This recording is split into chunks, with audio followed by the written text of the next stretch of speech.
On First Down, you'll hear interviews with some of the top minds in sports, as well as actionable tips and strategies you can implement into your daily life to become a more effective coach. My name is Justin Tichinell, former college football player turned entrepreneur. Thanks for spending time with me today. Now, let's jump into the content.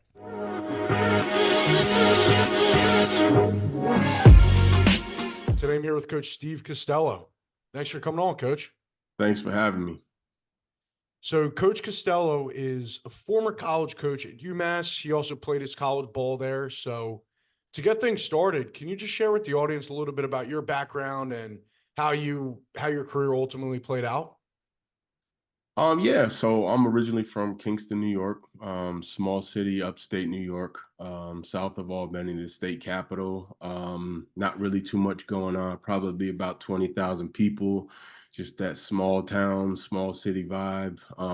Doesn't really have a lot of access to, college coaches don't go through there. It's not a breeding ground of any sorts. So it's tough to get exposure.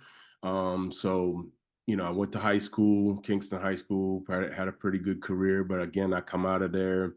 I had some academic stuff that I needed to get, squared away. So I ended up going to prep school for 1 year post-grad. I went up to Bridgton Academy in Maine, which was quite the experience. Obviously, like I said, I come from a small town in upstate New York of 20,000 people. And when I got to Bridgton Academy in North Bridgton, Maine, it made Kingston look like Las Vegas. So it was like the most, shocking thing to just see, but it was just part of the path and something that I had to do. So I went up there for 1 year. I did a post-grad year there. And the best thing about it was I was able to finally see players from different places and different states. And kind of just compare myself to those kids, coming from Florida, Texas, Massachusetts. We had people from basically all over the country, and you kind of are able to kind of see how things are other places. I remember we had a lineman who was from Miami, and he was 6'7", and he was going to Florida. And for me, coming from where I come from, we don't have 6'7" linemen. We don't have 6'7" anything. Basically, everyone's kind of like, short for the most part. So just seeing that, it was like opened my eyes to how things are, outside of where I come from. We had a running back from Texas. He was 6'3", 225. And I was like, there's no way he's a running back. And he was unbelievable at running back. So it kind of just opened my eyes up a lot. But it was a fun year up there. We had a lot of success. But I ended up coming out of there, and I had one Division I offer at the time. It was James Madison.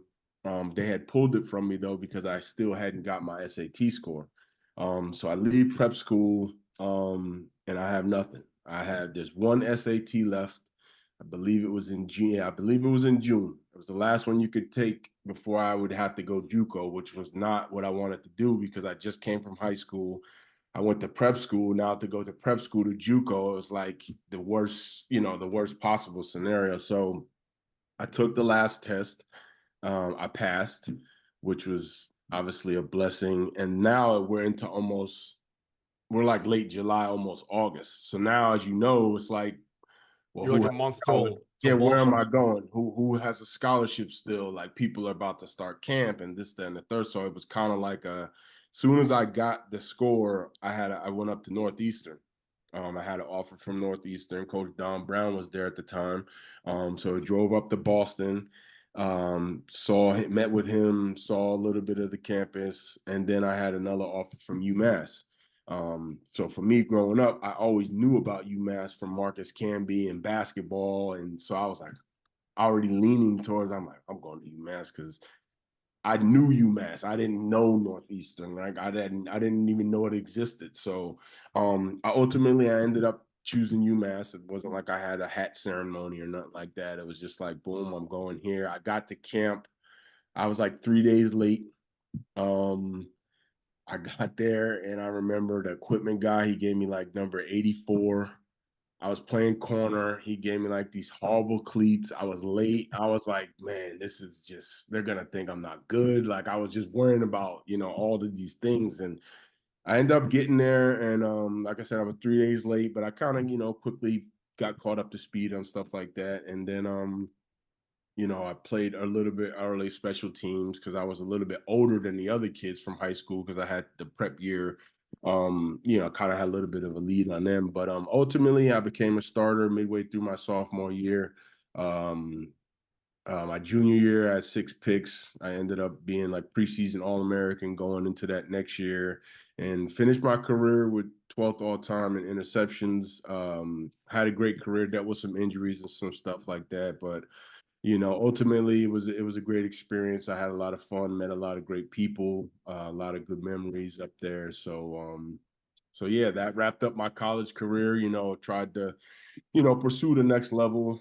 For me, it wasn't a situation where I was going to get drafted. I wasn't one of those kids that I'm going to get drafted. I was more so one of the kids like if I get an opportunity to get into a camp, I feel like I'll make a team. The opportunity didn't come, which was kind of like heartbreaking for me because I've always played football since I was about 5.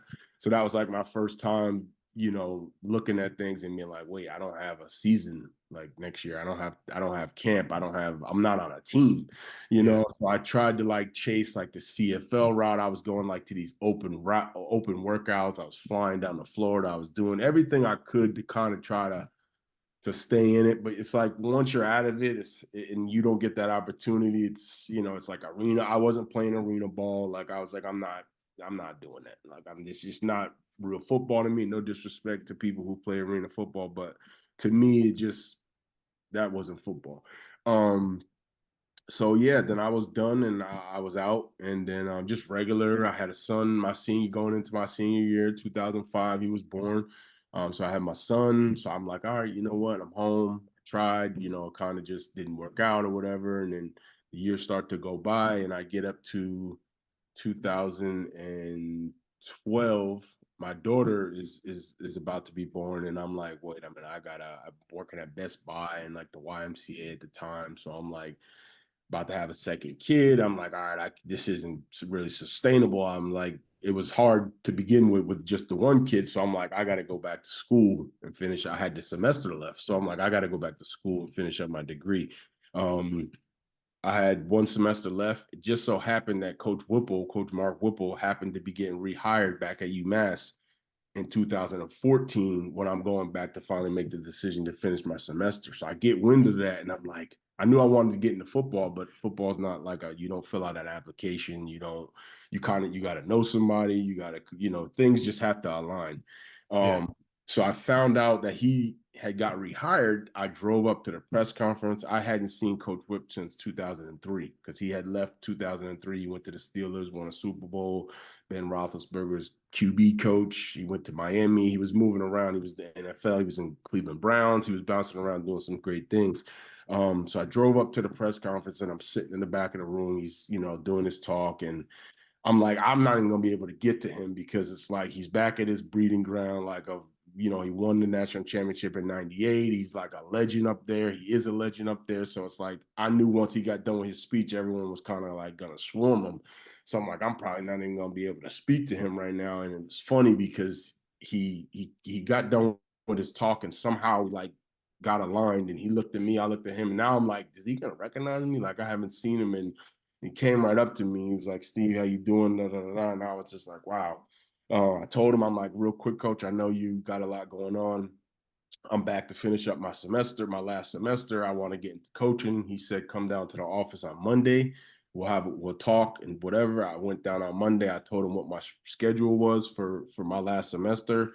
And he was like, listen, they were just about to start spring ball because this is in January. So he's like, listen, come down, meetings, whenever you're not in class, come down, hang out, do whatever you got to do. He literally let me sit in on meetings. I was at winter condition, obviously in a background role, but I was able to really I felt like I was part of the staff. You know what I mean? Like he Yeah. welcomed me in. I got to see like meetings and things that I never saw as a player. Because you're never on that side. You go to practice, you get done, you go to class, you just go on with your day. So I got to see finally what it was all about in the coaching aspect. And I remember getting done with that semester. We had the spring game, And I just thanked him. I said, Coach, man, thank you so much for allowing me to basically intern for this spring semester. And he treated me like one of his coaches. Like, he didn't like tell me I couldn't be in. So I was in all the meetings. They were watching recruits. He would ask me, like, he would put me on the spot, like, Steve, what do you think? And I'm like, I'd be startled because I'm like, what's he asking me for? Like, I'm just off to the side here. So that's how he treated me. So I thanked him. Couldn't thank him enough at the end of it. And I said, Coach, if anything happens to open up, I'd really be interested in coaching. I think it was like a month and a half later, he had a GA spot opened up, and he called me, and he was like, actually, my other coach, one of my other coaches who was there when I was a player, he called me. He was like, yo, we got a GA spot that's about to open up. He's like, you're the first one I'm calling. He said, you're the first one I'm calling. He's like, you interested? And I was like, yeah. I didn't know what I was going to be doing. I didn't know who I was going to be with. I just knew that was my end. Yeah. So now I'm like, yeah, coach, I'm wondering what I got to do. I'm going through all the questions and stuff. And he's like, you didn't let me know what I had to do. Now I'm like, okay, I just had my second child. I got my other kid. Now I'm like, all right, financially, I'm like, I know, GAs, you don't get paid a lot. You Yeah. get like very little money at all. And I remember like, having that conversation with my child's mom. And I'm like, yeah, this is kind of like what I'm getting paid. And it was like we're like, what? And I'm like, yeah, this is kind of just how it is. This is your way in. It's kind of like your acclimation period or whatever.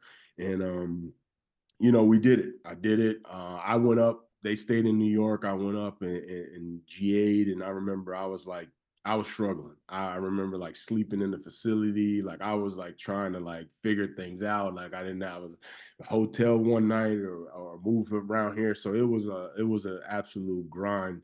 But I was like, all right, I can't keep like if I'm a GA next year, I'm probably not gonna be able to sustain like this. Like I could get through this year right now, but like and just so happens a full-time position became open on the staff.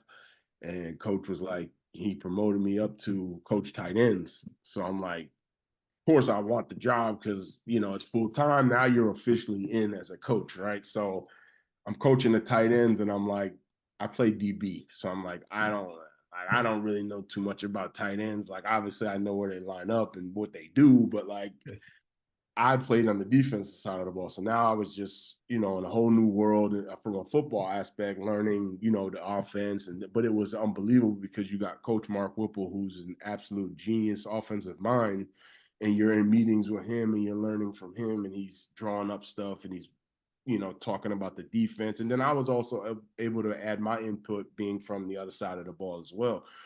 So it was a great experience coaching with the tight ends. I had a lot of older guys in my room, so it helped me as a coach. Obviously, I wasn't dealing with like 8 freshmen or nothing like that, so I had like upperclassmen who kind of knew how things were. And ultimately, as a coach, it just comes down to, can you get your guys to go? Do they respect you? Are they gonna listen to you when you speak and things like that? And I was able to kind of win them over. They knew my background. They knew that I played. They knew I was an alum. So I kind of had that. It was kind of easy transition for them to me. And ultimately, I ended up coaching there for 1 year, and then I got to move to defense, which obviously I was much more comfortable with. But yeah, that's kind of up. That's my start up until that point. So your playing experience, like, going through adversity from transitioning from high school to college and your whole playing career going through injuries, what lessons did you learn as a player that like maybe served you during those hard times when you were like just getting started as a coach? Just to keep going. All right. Just to keep going, to kind of just keep that mindset of don't soak in moments, right? Like it's okay to like be down or be upset, but once you start to soak in it and it starts to become like overbearing on you to the point where you can't shake it off, that's when it becomes like too much. Like for instance, when I got injured at UMass as a player, it was during my best season. Like I had 6 interceptions. We had 3 games to go. I had to miss the 3 games because I was hurt. This is my junior year, so I'm going into my senior year. If I stay, I have all this momentum. The scouts are talking to me. It's like a lot going on at the time. So when I got hurt and found out, I got hurt in November. I didn't get properly diagnosed until July. So I lost all this time of like, I could have been healthy by the time, mind you, at this time, Coach Whip leaves. He leaves and goes to the NFL. New staff comes in. Coach Brown comes in. Coach Brown and his staff come in. So now it's like, you get a new staff in. They kind of, every time you get a new staff, they're going to want things how they want things. They're going to do things how they do things, and kind of like what you did before with that staff. Not that it doesn't matter, but it's like it's a new staff, right? So you got to get used to that. So, when I had that 6 or 7 months where I wasn't able to do anything, it was tough. It was hard. And even when I got back healthy, it cost me my next year. I got misdiagnosed and I got properly fixed so late that I had to miss my original senior year. So my original senior year, I missed. So I lost all that momentum that I had from my junior year and 6 picks and this, that, and the third. I lost it. It was all gone because now that year is gone and now you got to kind of reinvent yourself. But going back to your point, it's just a matter of just staying grounded and not sulking and just looking to the end game, right? Like when they told me I was hurt, I was like, all right, well, let's get it fixed. I didn't say, oh, well, why is this happening? Oh, I just did this. You just got to be able to move on and just keep fighting. Yeah. And I actually had a similar situation. The day I graduated high school, I was playing in an all-star like charity local game, and I tore my MCL, ACL, and PCL. Wow. So I got misdiagnosed. They told me I didn't tear my ACL, but I ended up it was partially torn. So I tried to play my freshman year, and my knee was just giving out on me. So I was like, listen, I can't play. So I got another MRI with another doctor, and they were like, yeah, you should have gotten surgery like 6 months ago. My So I bro, ended up missing my freshman year and my sophomore year because of that. And it's like, damn, like, that is it's frustrating, but to your point, like you just have to know how to stick through it. And in the end, like you if got you to have be that right able to mindset, shake it's it going to off. work out. Yeah, you got to be able to shake it off. And just going back real quick for me is like I got told I had an abdominal strain. So I'm like, all right, whatever. I don't, whatever, abdominal strain. They're like, oh, like a week you'll be good or whatever. And I'm like, all right, well, I'm not good. So like a week goes by and I'm like not good still. And I'm like, all right, well, like that's 2 weeks, that's 2 games. I'm not good still. 3 weeks, 3 games, not good. We had a playoff game in the first round. I still wasn't good, but I'm like, I got to try to figure this out. Like, I got to try to play.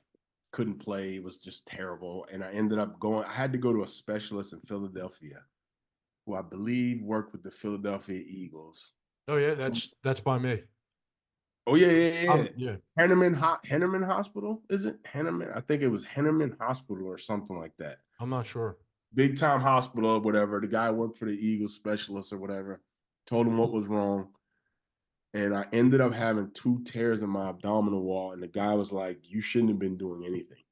Oh, Like, geez. you should have been down here, like, right after it happened and kind of got yourself. But then I went into the whole, like, well, the trainer told me, because, when you're a college kid, you don't question people, right? You're not like, oh, he's not right. Like, he doesn't know what he's talking about. He's got degrees and all stuff all over the wall. So you're like, oh, no, he definitely knows what he's talking about.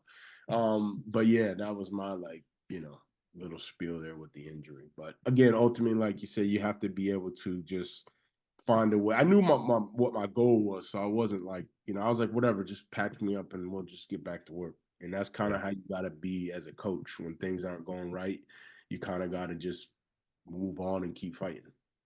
for sure. So, any last words of advice you want to share with the audience that's watching today?